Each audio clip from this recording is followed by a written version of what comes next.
የአፋሕድ ምክትል ሊቀመንበርና ወታደራዊ ዋና አዛዥ ኮሎኔል ፈንታው ሟባ ከነሰራዊታቸው የሰላም አማራጭን መቀበላቸው ተዘገበ።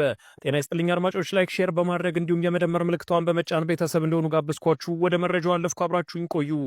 የአፋሕድ ምክትል ሊቀመንበርና ወታደራዊ አዛዥ ኮሎኔል ፈንታው ሟባ ከነሰራዊታቸው የሰላም አማራጭን መቀበላቸውን አሚኮ ዘግቧል። የአፋሕድ ምክትል ሊቀመንበር ወታደራዊ ዋና አዛዥና የወሎ ጠቅላይ ግዛት እዝ ዋና አዛዥ ኮሎኔል ፈንታው ሟባ የሰላም አማራጩን የተቀበሉት ከዚህ ቀደም አፋሕድ ከአማራ ክልል መንግስት ጋር በአፍሪካ ህብረትና ኢጋድ አማካኝነት ያደረገውን የሰላም ስምምነት ተከትሎ መሆኑን ዘገባው አመላክቷል።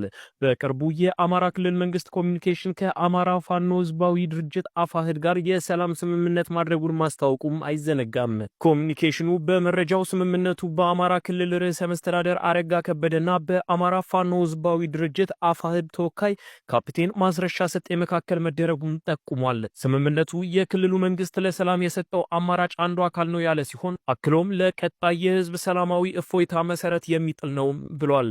በስምምነቱ በአደራዳሪነት የአፍሪካ ህብረትና ኢጋድ መሳተፋቸው የተገለጸ ሲሆን ስነስርዓቱ ላይ ከጦርነት ያተረፈ በሆነ በጦርነት የተጠናቀቀ ግጭት ባለመኖሩ ይህ ድርድር ለክልሉ ህዝብ ሰላም መነሻና ለሰላም የተሰጠ ተግባር መሆኑም ተገልጿል።